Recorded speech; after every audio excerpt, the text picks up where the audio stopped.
Hi folks. So I've just spoken to the garage that has the car, and they've said they don't do the work that needs to be done. They don't do welding, and they said basically to sort out the emissions they will have to check this and that. It's probably as simple as a filter that needs to be cleaned. It could be as simple as that, but it could be something far more complicated. The welding, don't know how serious the welding is. Maybe it's not that serious. Again, wouldn't know until looked underneath. And the lamp, well, that's probably just a bulb that needs to be replaced. So therefore, yeah, the emissions is probably an easy fix. The lamp is definitely an easy fix. And the welding probably won't be that bad. But they're saying it's going to cost more than what the car's worth. So, okay. Car's worth. Put it this way. If I had money, and as much money as I could possibly need, or want, what was the point? Then, yeah, I would have got a sign writer. I would have got them to take photos of the stickers on the car. I would have talked to them about how to redesign, those messages. And I'd have all the stickers taken off. I'd have all the paint taken off the car. I'd have the car completely sorted. Everything basically replaced. Everything replaced. Cleaned, replaced, make it absolutely perfect. Make everything like brand new. Everything. Well, basically, not like brand new, but brand new. Everything. Every cable, every brake lead or line lead or lead for oil or fuel to go through. Everything. Every filter, every part of the car will be made perfect. And then I'll get them to repaint the car and get the sign writer to put all the messages back on the car and then get the car lacquered. So you're looking at maybe 20, 30, 40, 50 grand I'd spend on that car if I had the money. So therefore the car would be worth it to me. If I had the money. If I could make that car into a perfect X-Type Jag from 2007, make it immaculate all the way through the car, but with those messages on, I'd do that. If I could do it. But I can't. I don't have the finances to do so. If I could, I would have done. But I can't. So therefore, if I can't drive the car, which I can't, I can drive it back from there to home. But then I've got to sawn it. I've got to stick it on the sawn, which means it won't be driven. No road tax for the car because it won't be going on the road again. Yeah. And the reality is, put it on for spares and repairs for a while and then stick it on for scrap after. Drop the price right the way down and stick it on for scrap. Just get rid of it. Because for me, the reality is, if I can't drive a car, I couldn't really care less about the car anymore. It matters not to me. All I need to know from God is, will the car be more valuable with or without the stickers? So if I need to take the stickers off, I do that to make the car a tiny bit more valuable. Because of course, whoever buys the car is going to be thinking about that side of things, aren't they? But I may just leave the stickers on and tell them that they can take the stickers off. I say there's been some issues with the paintwork. Simple as that. Yeah. But they can easily take the stickers off if they want. It's just a case of pinning them off. Not lacquered over, so they're easy enough to pin off. So yeah.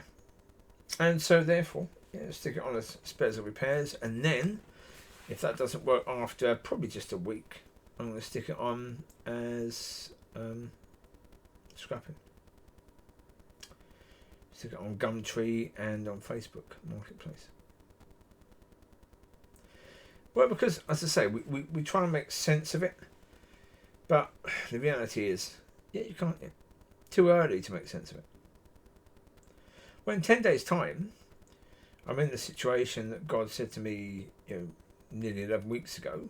11 weeks. That'll be the date in 10 days' time that 11 weeks is over.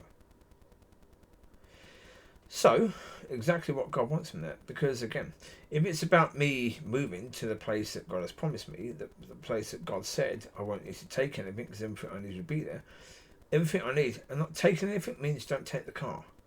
It means don't take bedding, don't take fridge and freezer, don't take this and that, don't take clothing because everything will be there. If everything is there, that means there'll be a car there for me to drive. So therefore, I don't need to worry about this car. It just means for 10 days I won't have a car to drive. Simple. It'll only be for 10 days or however many days it would take then, therefore, to move in as well. So therefore, yeah. I don't know. I'm not in a position to know or to understand what anything may or may not be right now. Too early. To be able to see what the big picture is showing, no idea. Not yet. Can't see. Not in that view yet, are we?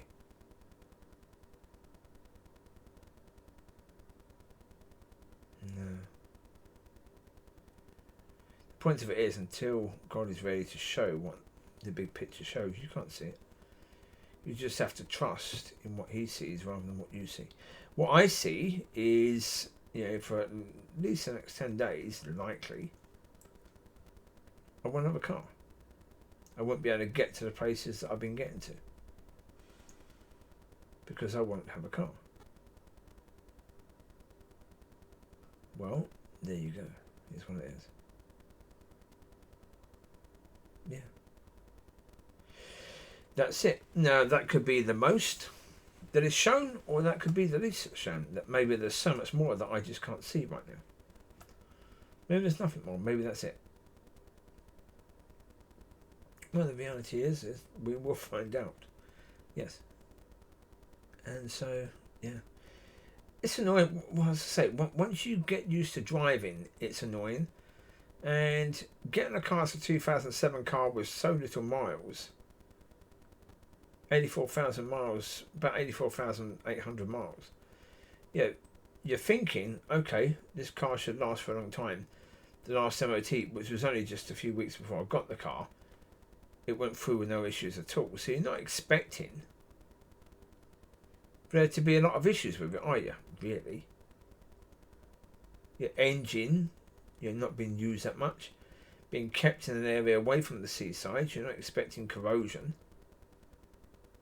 Yet they're telling me it's got loads of corrosion. It's like, okay, well, there you go. So, yeah, you can see it as disappointing from that point of view, but it doesn't matter because, yeah, is that disappointment going to help anything change? Not really. So there's no point being disappointed by it. It is what it is. I've had that car for a time, and that time is over. What reason? Don't know. I say maybe it's just a case of because I gave that car to God. Maybe that was the point. Maybe I was supposed to give that car to God. And when God gives me the home, maybe I'm supposed to give that to Him. Maybe you started with a car first because maybe that was the point of it. There's lots of maybes right now. All you're going to have right now is maybes. You won't have anything better than a maybe at this moment in time. No. It's what it is, isn't it? Yeah. You get on with the situation. That's what you've got to do. All you can do is get on with it. All you can do is realise, yeah, if there's nothing you can do, then don't do anything. No. Oh, after the Christmas dinner thing, I had a very good conversation. Well, I said a lot of things to the pastor that you would have thought it was a good conversation, but I think it's quite likely he didn't hear 90% of it. I think that's probably true. I think he didn't hear. Because when I got back here, I was thinking, well, from what he heard, he should be thinking about making me the teacher of that church. Yeah, but from what he listened to, different thing completely. Again, yeah, would he do that? And put it this way, that church needs a teacher. Desperately needs a teacher. The church has a pastor who thinks he's a teacher as well, maybe, but yeah, has a pastor but not a teacher. And so therefore the church needs a teacher. The church needs to understand that to do things according to God's will, God's ways, it needs to be taught how to walk. It needs to be taught that it can walk and how to walk.